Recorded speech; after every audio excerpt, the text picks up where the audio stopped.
Oh, good evening and welcome to a playoff edition of Blitz 8. Now, Class B has been a bear this year on both the North and the South, with one team emerging unbeaten heading into the tournament. That team is Kennebunk. Joe Rafferty in his 40th year as Kennebunk head coach, hosting Mount Ararat tonight in the 1-8 game. Dante DiLorenzo was a force on D for the Rams, takes down the QB for the sack. Then on the next play, he forces the fumble and he recovers it deep in Eagles territory. Next play from there, it's Derek Smith, the big play guy, takes the handoff and he's in for the score. Kennebunk on top 14-0. Next Kennebunk possession, the handoff this time, it's Aiden Shields getting in the scorebook, 47-yard touchdown run.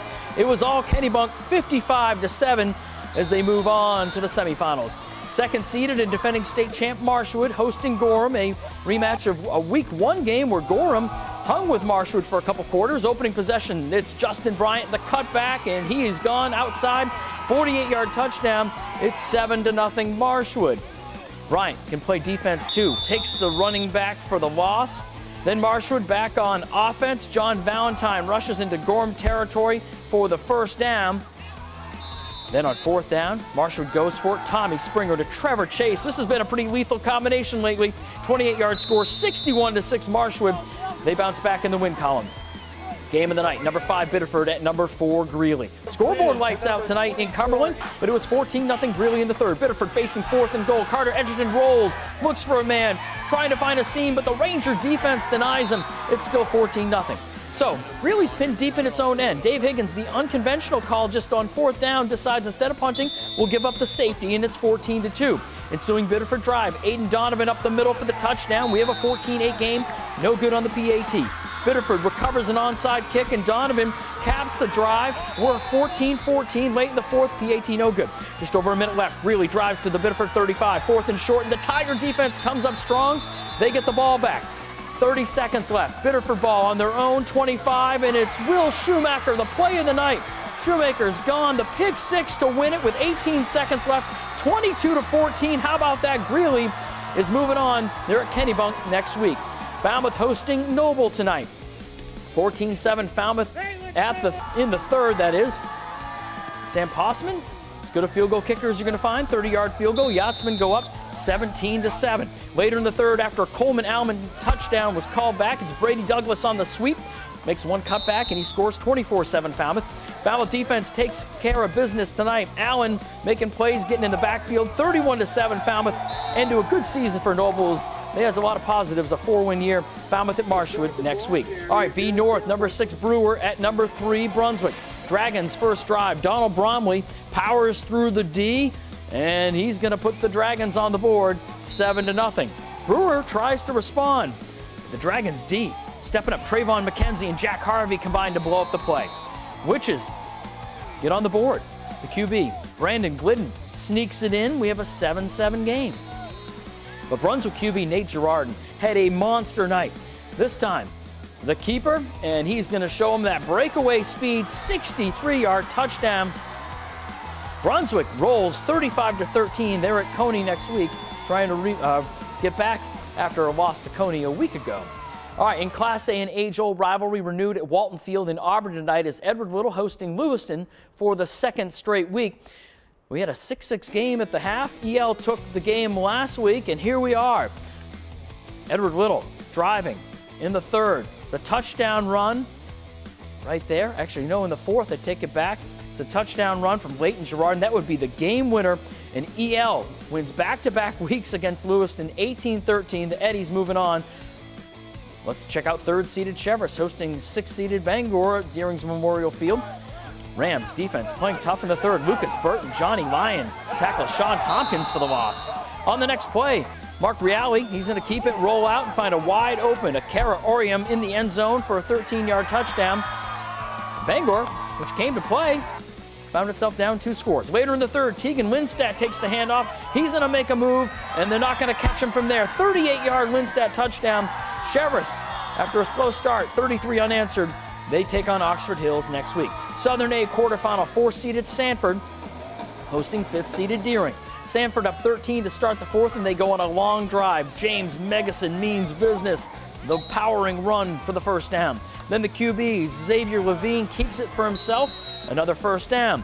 This time, Levine, the play action. He rolls out, thinks about running, but then finds Matthew Romano, who is ruled down just at the 1-yard line. But on the next play, Levine finishes the drive. He had over 200 all-purpose yards, 42-21 Sanford the win. They face Thornton Academy next week. All right, we head to Class C where we had some big matchups tonight. Let's check out the first matchup we had in Class C. Let's roll the dice. What do we have? Oh, yeah, we've got York and Cape Elizabeth. Capers are up 6-0. York drives 4th and 7 from the Cape 13, but Sean O'Sullivan, a nice play on D, just knocks it out of the receiver's hands. Capers then go on a drive, a balanced drive. Andrew Hartel to Matt Conley. They move the chains. And then Garrett Mello, the short run. 18-play, 87-yard drive for Cape. Colin Campbell caps the drive with a TD run, 40-27, Cape Elizabeth. Who will they play next? Well, we'll tell you in a few minutes.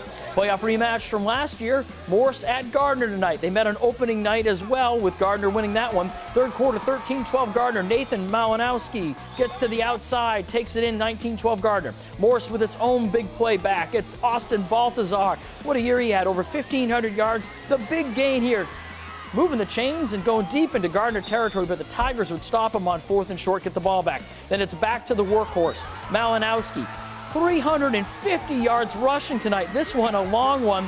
He finishes what he started with a touchdown, his 3rd of the night on the next play, 26-12. Gardner at that point. Still time for Morse. They go to the air, but Sean Michaud, nice to see him back in the lineup. The pick, 26-12. Gardner is moving on. All right, how about Leavitt tonight, hosting Lake Region? Wyatt Hathaway had himself a night, 165 yards passing, 4 touchdowns, rolling out, finds his man Melanson for the score. And Leavitt rolls in this one, 56-0. So they will move on to take on Cape next round. All right, number 5, Winthrop. Number 4, Spruce Mountain. D South. All Ramblers from the beginning. 32-0 at the half, and Spruce Mountain puts a drive together in the 3rd, but 4th and short, and they fumble. Ramblers waste no time getting to work. Ian Steele patiently waiting for his blockers to set him up, and he's going to take it deep inside Spruce territory. From there, Jevin Smith, the 9-yard touchdown run. It was all Winthrop. They go on the road, 38-0 Ramblers with the win.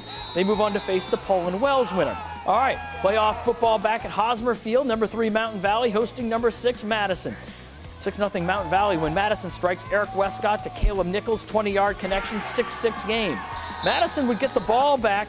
Westcott this time picked off by Parker Sanatino. The nice play, jumping in front of the passing lane, but Mountain Valley would turn it right back over. Bryce Willett on the other side stops the pass, interception. Later in the second, Jacob Blanchard, the big TD run for Mountain Valley. He had a great career, but it is over as Madison wins at 40-12. They wait the Lisbon Oak Hill winner. Southern D, Poland trying to pull off the huge upset at Wells. But you have to stop Bridge, Tyler Bridge, if you're going to upset him. Bridge to the outside. We've seen a lot of this year. 67-yard touchdown run. Wells is up 7-0. Now Poland would stick around in this one. Tyler Tucci takes the handoff and looks like he could go for 6, but Peyton McKay chases him down, and the Poland drive would stall from there. Tucci, he's got some breakaway speed, but McKay's pretty quick too. Still just 7-0 Wells in the second when they start to drive. Bridge, the big gainer, goes deep into Poland territory. And from there, Bridge, a 12-yard touchdown run. He ran for 307 yards tonight and 7 touchdowns. 49-14 Wells moving on. All right, let's go to B North. Number 4 seed Lawrence hosting number 5 seed Mount Blue. Cougars leading 6-0 at the half. Second half, it's the first play from scrimmage. Bulldog senior Isaiah Schooler making it happen down to the 4-yard line. Next play, Schooler takes it in for the touchdown. 7-6 Lawrence as they're starting the comeback. Next drive, relentless on the ground. Bulldogs cap it off with a nice rushing touchdown for Kyle Carpenter. Cougars would fall in this one though. Lawrence 20-13. Thanks for watching Blitz 8 Playoff Edition. Watch it again on WMTV.com.